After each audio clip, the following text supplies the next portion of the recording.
Jokowi saat menjadi presiden ternyata menyusahkan rakyat.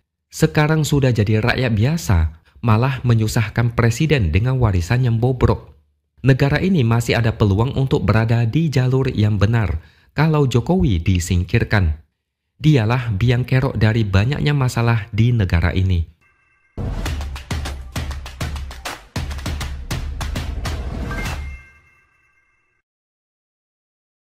Halo, bertemu lagi dengan saya, X Hardy di Opini Siwer. Kalau kalian melihat dinamika politik belakangan ini, ada sesuatu yang tidak beres terkait Jokowi. Beberapa isu besar yang terjadi itu menyeret nama Jokowi. Setelah Jokowi babak belur dihajar oleh hasil survei OCCRP sebagai finalis pemimpin terkorup dunia, Jokowi kembali kena isu yang menggemparkan. Yang pertama adalah pagar laut dari bambu yang panjangnya mencapai 30 km. Pagar dari bambu ini diduga dibangun secara diam-diam, tanpa sepengetahuan nelayan maupun masyarakat pesisir. Ada dugaan proses pemasangan pagar laut ini dilakukan pada malam hari, sehingga tidak diketahui oleh nelayan dan masyarakat sekitar. Gara-gara pagar laut ini, nelayan menjadi kesulitan melaut dan menangkap ikan. Sebenarnya, pagar laut ini sudah dilaporkan sejak dulu, tapi baru sekarang menjadi viral dan anehnya, pagar laut ini ada HGB. Hebat sekali, area laut ada HGB. Tidak ada aturan yang menyebut area laut boleh punya HGB, apalagi SHM. Dan hebatnya lagi, banyak yang tidak tahu siapa yang memasang pagar laut itu. Ini jelas, yang memasang pagar laut itu adalah orang besar, sehingga pemerintah terkesan diam dan mengelak. Dan tidak masuk akal kalau pagar laut itu dibuat oleh warga. Karena 30 km pagar dari bambu, biayanya pasti sangat besar. Karena ketahuan ada HGB, maka kesimpulan yang dipercaya banyak orang adalah itu buat reklamasi. Apalagi Kementerian ATR BPN merilis nama perusahaan yang punya sertifikat HGB di area pagar laut itu. Salah satu perusahaan yang disebut adalah PT Cahaya Inti Sentosa dengan kepemilikan HGB atas 20 bidang lahan di area perairan. Perusahaan ini ternyata adalah anak usaha dari pengembang PIK 2, yaitu PT Pantai Indah Kapuk 2 milik Aguan. Jadi semakin jelas kalau pagar laut itu dibuat untuk kepentingan reklamasi di masa depan. Dan kalau kita tarik benang merah yang panjang, PIK 2 sempat masuk dalam daftar Program Strategis Nasional atau PSN di era Jokowi. Jadi ketika pagar laut ini menjadi masalah besar, nama Jokowi ikut terseret. Akan tetapi tidak lama kemudian ada bantahan. Proyek PSN di PIK 2 tidak ada kaitannya dengan area pagar laut. Selain itu, Menko Perekonomian Erlangga Hartarto mengatakan bahwa proyek PIK 2 bukan PSN. Dia bilang PIK 2 dari awal bukan PSN, tapi hanya kawasan Tropical Coastland untuk Eco Park Tourism. Bingung kan? Ini bagian menariknya. Presiden Prabowo sudah memerintahkan anak buahnya untuk segera melakukan evaluasi terhadap status PSN PIK 2 yang diberikan Jokowi kepada Aguan. Kalau kita melihat polemik IKN beberapa waktu lalu di mana Aguan cerita Jokowi meminta dia dan beberapa konglomerat untuk membangun IKN, maka kalian akan mengerti kenapa PIK 2 dapat status PSN. Mungkin ini adalah semacam balas budi. Tapi karena pagar laut dan isu HGB di area laut jadi masalah, nama Jokowi jadi kena imbasnya.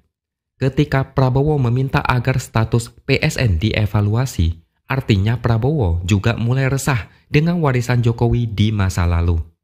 Ketika pagar laut di Tangerang tidak ada yang berani mencabut, Prabowo langsung memerintahkan Panglima TNI untuk mencabut dan mengusut pagar laut itu.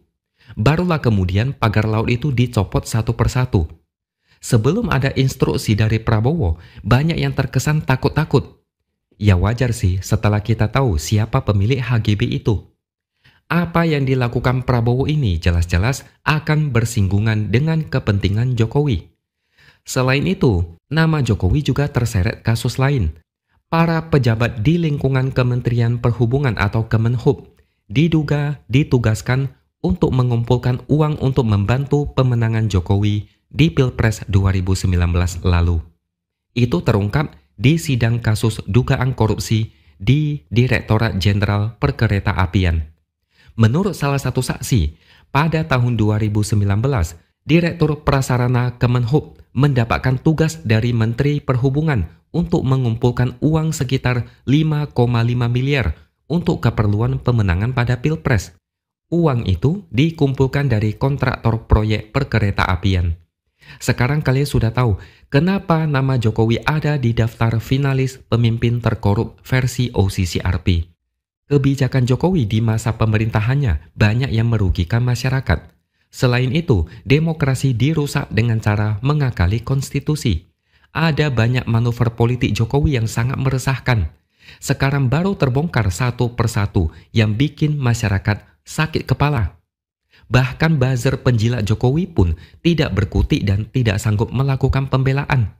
Hanya orang bodoh yang masih mau disihir oleh senyum santun dan topeng palsu Jokowi. Saya menangkap ini sebagai sinyal bahwasannya Prabowo mulai gerah dengan Jokowi. Prabowo tidak mau lagi terus-menerus dicengkeram di bawah bayang-bayang Jokowi. Prabowo mau melepaskan diri supaya bisa lebih leluasa memimpin negara ini. Prabowo mulai garang, tidak mau lagi terus-terusan tenggelam di belakang pamor Jokowi. Jokowi belakangan ini sering ada kunjungan ke berbagai daerah, seolah dia itu masih menjadi presiden.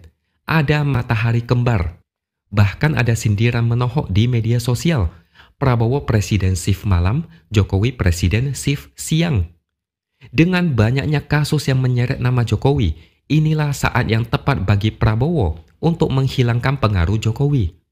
Apalagi ada kabar kuat bahwa sebentar lagi akan ada pertemuan antara Prabowo dan Megawati di bulan ini.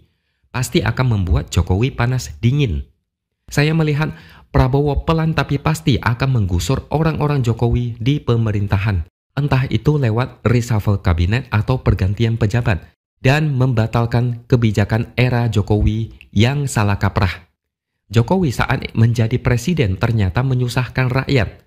Sekarang sudah jadi rakyat biasa, malah menyusahkan presiden dengan warisan yang bobrok. Negara ini masih ada peluang untuk berada di jalur yang benar kalau Jokowi disingkirkan. Dialah biang kerok dari banyaknya masalah di negara ini. Tinggal menunggu keberanian Prabowo saja untuk membersihkan semua yang berkaitan dengan Jokowi. Semua jejak Jokowi harus dibersihkan. Kalau tidak, kita akan selalu dapat berita Jokowi terbang bolak-balik Solo Jakarta, ketemuan dengan tokoh politik, keliling daerah memantau proyek, cari perhatian di media. Begitu semua itu lenyap, Jokowi bakal game over. Tidak ada lagi era Jokowi dan keluarganya.